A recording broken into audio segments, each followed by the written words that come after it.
இப்போது புதிய அறிமுகம் ஆச்சி ஹோட்டல் சாம்பார் 50 கிராம் ரூபாய் 20 மட்டுமே. இது குலாஸ் நாட்டு சக்கரை, சுத்தமா இருக்கும், ஈஸியா கரையும். அசலானது ஸ்பெஷலானது குலாஸ் நாட்டு சக்கரை. வெற்றி சொல்றான், சாஃப்டா பேசுங்க.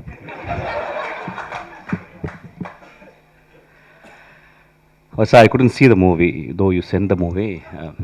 நேற்று வந்து suddenly Vigneshwan called me to do a cameo role. It took nearly ஒரு half call sheet போயிடுச்சு அப்படியே. So I couldn't see, sorry. I saw the trailer and it spoke volumes.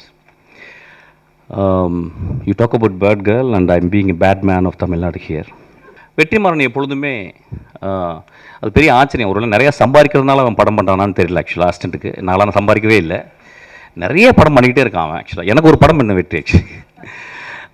வெற்றி வந்து ரொம்ப மெக்னானிமஸ். எனக்கு வெற்றியை வந்து எனக்கு அவ்வளோ காலங்கள் தெரியும். இன்றைக்கி கூட வெற்றி வந்து நீங்கள் வரணும்னு கால்லேருந்து ஃபோன் பண்ணிகிட்டே இருக்கான். ஆக்சுவலாக வெற்றி ரொம்ப தேங்க்ஸ். வெற்றி வந்து ஒரு எக்ஸ்ட்ரானரி ஹியூமன் பீயிங், நிறைய பேருக்கு தெரியாது.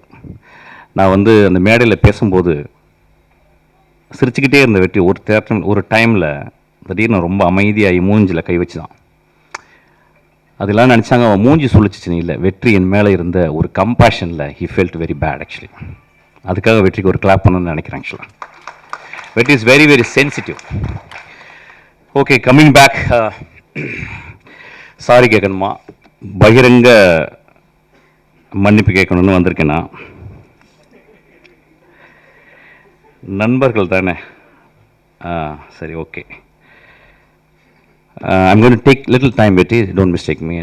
Don't stop me. Actually, I think I should also speak from my heart and my pedestal. முதலாவதாக நான் நன்றி சொல்வது எனக்கு மிகவும் பிடித்தான பாடலாசிரியர், எழுத்தாளர், சிறந்த பெண்மணி தாமரைக்கு. தாமரை என்னை விமர்சித்து பேசியிருந்தாங்க. அதில் வந்து ஒரு வார்த்தை சொல்லியிருந்தாங்க. அவங்கள்ட்ட முதல்ல நான் வந்து மன்னிப்பு கேட்குறேன். ஆனால் ஒரு விஷயம் சொல்லியிருந்தாங்க, வெற்றி என்னை இப்படி பேச வைத்துச்சுன்னு. 18 வருஷம் போராடி கொண்டே இருக்கிறேன் என் தாமரை சகோதரி அவர்களே. ஒவ்வொரு நாளும் பௌத்தனுடைய 10 நிமிடம் உன் மரணத்தை பற்றி நீ தியானி அப்படின்றாங்க. என் மரணத்தை பற்றி தியானித்து கொண்டே இருக்கிறேன். வெற்றி என் தலைமையில் இருந்தால் இந்நேரம் நான் பெரிய பெரிய ஆளுக்கெல்லாம் படம் பண்ணியிருக்கணும். அதனால் மன்னிப்பு கேட்டுக்கிறேன். ரெண்டாவது, எனக்கு ரொம்ப பிடிச்ச மிகச்சிறந்த ஆளுமை லெனின் பாரதி. அவன் என்னை விமர்சிச்சிருந்தான். அது வந்து தத்துவ ரீதியான விமர்சனம். அவனுக்கும் என்னுடைய ஆழ்ந்த வருத்தத்தை மன்னிப்பையும் சொல்கிறேன். அதுக்கப்புறம் ஒரு ஆக்டர், அவர் பேர் என்ன வெற்றி, அவர் பேர் அருள்தாஸ். அவர் ரொம்ப எனக்கு பிடிக்கும். அவர் மூஞ்சியை பார்க்கும்போது ஒரு பழைய தமிழ் உள்ளே இருக்கும், ரொம்ப கருணை இருக்கும் ஒரு முகத்தில். அவர் கூட ரொம்ப நாள் ஒர்க் பண்ணணும்னு நினச்சேன். அவர் ஒரு 3 நாள் வந்து ரொம்ப கஷ்டப்பட்டு பெரிய பிரபலமாகவே ஆகிட்டார் என்னை திட்டி ஆக்சுவலி. அவருக்கு என் மன்னிப்பை தெரிவித்துக் கொள்கிறேன். அதுக்கப்புறம் சசி அண்ணா என்னை கூப்பிட்டு வந்து நேற்று நைட்டு இரவு கூப்பிட்டாரு. உன்னை ஏன்டா நான் அடக்கலைன்னு சொன்னார். அந்த அன்புக்கு நன்றி, அவரை நான் மன்னிப்பு கேட்குறேன். லட்சுமி ராமகிருஷ்ணன் என்ற ஒரு 3 நாளாக பேசிட்டே இருக்காங்க, நான் பேசவே இல்லை. எனக்கு என்ன பேசுவாங்கன்னு தெரியும், என் தாய் போல். அவங்களுக்கும் நான் மன்னிப்பு கேட்குறேன். அதுக்கப்புறம் எனக்கு மிகச்சிறந்த படத்தை கொடுத்து என் தந்தை போல் இயங்கி கொண்டிருக்கும் திரு தானு அவர்கள். அந்த படத்தை எடுத்துருக்கும் போது இந்த மாதிரி ஒரு கான்ட்ரவர்சி பண்ணும்போது ஒரு ப்ரொடியூசர் அவருக்கு பாதிக்கும். முதல்ல அவருக்கு நான் என்னுடைய வருத்தத்தையும் மன்னிப்பையும் நான் கேட்டுக்கிறேன். அதுக்கப்புறம் வந்து என் மேலே செருப்பு எரியணும்னு சொன்ன ஒரு நண்பர், அவர் தயவுசெய்து 2 செருப்பாருங்க, அது 8ஆம் நம்பர் எறிங்க, என் காலுக்கு அதான் சைஸு. அவருக்கும் என்னுடைய வருத்தத்தையும் என்னுடைய மன்னிப்பையும் நான் கேட்டுக்கிறேன். இன்னொரு மனிதர் 18 வருஷமாக என்னை திட்டிக்கிட்டே இருக்கார். இன்னும் நான் 10 வருஷம் படம் பண்ணால் இன்னும் திட்டுவார். அவருக்கும் என்னை மன்னிப்பை நான் கேட்டுக்கிறேன். இப்போ நான் பேசலாமா? ஓகே.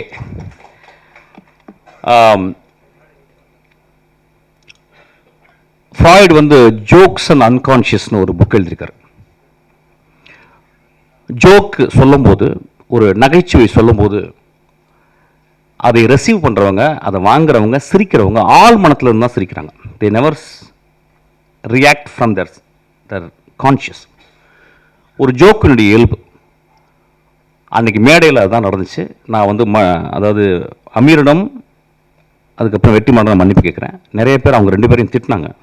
அதாவது வந்து முகம் சுளிக்கிற மாதிரி பேசுறதுக்கு அவங்க சிரிச்சாங்கன்னு சொல்லிட்டு, அவங்க சிரித்ததை விட மேலே இருந்த எல்லாரும் கீழே அந்த பத்திரிக்கையாலும் விழுந்து விழுந்து சிரித்தாங்க.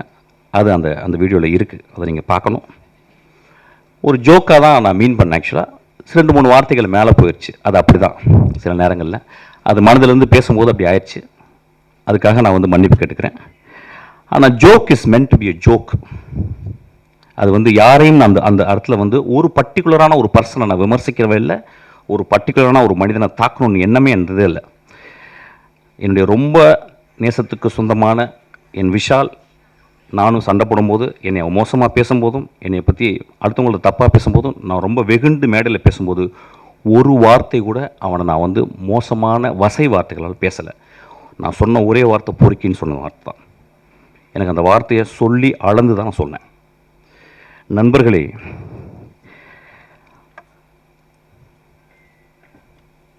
மேடையில் அந்த சொன்னாங்க, என்ன சொன்னாங்கன்னா, ஒரு மேடையில் பேசுறதுக்கு நாகரிகம் வேணும்னு சொன்னாங்க. நண்பர்களே, ஒரு மேடையில், அது என்ன மேடைன்னு எனக்கு தெரியல, ஒரு அரசியல் மேடை அல்லது, இது வந்து கூத்து செய்யும் கலைஞர்களுடைய மேடை. இது அந்த கூத்து கலைஞர்கள் வந்து கிராமங்களில் போனீங்கன்னா வள்ளி திருமணம் நிறைய நாடகங்களில் பார்த்தீங்கன்னா, அந்த நாடகத்தில் ஒரு 12 மணிக்கு ஒரு பப்பனும் ஒரு டான்ஸ்காரியும் வந்து பேசுவாங்க. அது தமிழகம் முழுதும் தெரியும். அது ரொம்ப நாக்கூசுற வார்த்தைகள் பேசுவாங்க. அது ஏன்னா அது ஒரு மக்களுக்கு அது ஒரு விதமான ஒரு வெளிப்பாடு, அது ஒரு விதமான நகைச்சுவை.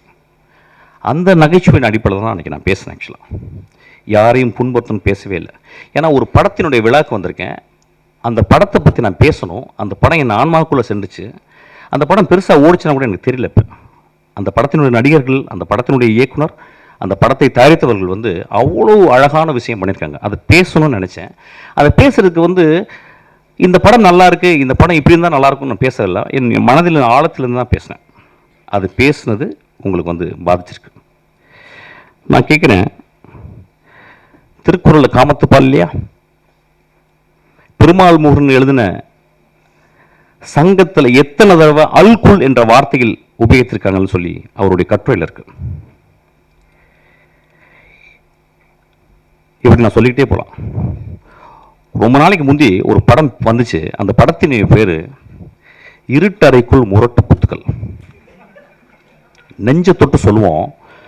அந்த டைட்டில் முதல்ல வந்தவுடனே அந்த இருட்டறைக்குள்ள முகமது அலியும் டைசனும் பாக்ஸிங் போடுறான்னு நினைச்சோம். மனசத்தோடு சொல்லுங்க. ஒரு ஆபாசமான டைட்டில் இல்லையா? வித் டியூ ரெஸ்பெக்ட், அந்த டேரக்டரையும் அந்த ப்ரொடியூசரையும் பற்றி நான் பேசலை, ஒரு எக்ஸாம்பிள் சொல்கிறேன். அப்போ அந்த படத்தை பார்த்து, ஓ அதுக்குள்ளே 2 பேரும் பாக்ஸிங் போட போகிறாங்கன்னு படம் போன பிறகு அதே மாதிரி பாக்ஸிங்காக படத்தில் இருந்துச்சு. இப்போ இந்த 10 வருடங்களில் வந்த மோசமான விரச காட்சிகளை கொண்ட படம் இல்லையாவது. அப்போ என் நண்பர்கள் அந்த படத்தை பற்றி யாராவது விமர்சிச்சாங்களா? என் தம்பி விஜய் சேதுபதி, என் தம்பி தியாகராஜன் குமார் ராஜா ஒரு படம் எடுக்கிறான். அந்த படத்தினுடைய முதல் ட்ரைலரில் தம்பி பேசிட்டே வந்து கடைசி வார்த்தை, அது வேணாம், இது இல்லை, அது இல்லை, அதுன்னு சொல்லி கடைசியில் ஒரு வார்த்தை சொன்னான் பார்த்தீங்களா? அந்த வார்த்தை கெட்ட வார்த்தை இல்லையா? அன்னைக்கு நண்பர்கள் சும்மா இருந்தீங்களா? எல்லாரும் பார்க்குறாங்கல்ல. 3 நாட்கள் என்ன கிட்டத்தட்ட 300-500 பேர் எனக்கு ஃபோன் பண்ணாங்க. நண்பர்களே, பெண்கள் ஃபோன் பண்ணாங்க நிறைய பேர்.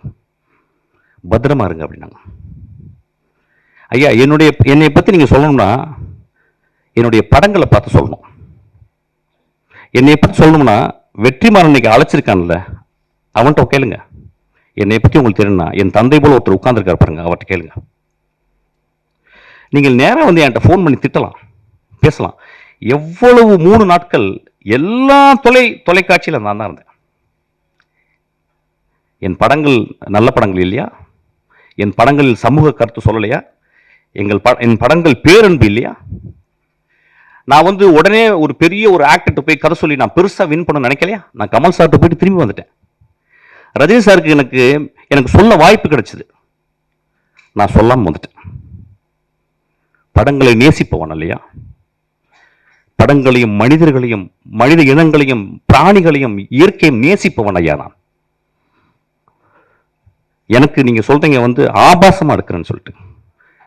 பிசாசு 2ல் என் குழந்தை ஆண்ட்ரியா அவர்கிட்ட கதை சொன்னேன். அதில் ஒரு தாய்க்குள்ள பேய். அப்போ சொன்ன அந்த பேய் நிறைய விரசமாக இருக்கிறா, அதுக்கு வந்து நிறையா நிர்வாண காட்சிகள் தேவைம்மா, நடிக்க முடியுமான்னு கேட்டேன். அவன் அந்த கதையை கேட்டு சொன்னான், நடிக்கிறேன் ஐயான்னா. நான் என்ன பண்ணேன், அதுக்கு ஒரு ஃபோட்டோ ஷூட் பண்ணேன். அந்த ஃபோட்டோ ஷூட்டு ஒரு பெண்ணால் எடுக்கப்பட்ட ஒரு ஃபோட்டோ ஷூட்டு ரெடி ஆயிடுச்சு. என்னுடைய அசிஸ்டன்ட் டைரக்டர் ஈஸ்வரி அனுப்புகிறேன், நானும் உள்ளே இருக்கேன். அவள் அந்த பெண் அந்த அந்த அந்த அந்த மிகச்சிறந்த ஆக்ட்ரஸ், அவள் மிகச்சிறந்த ஆளுமை.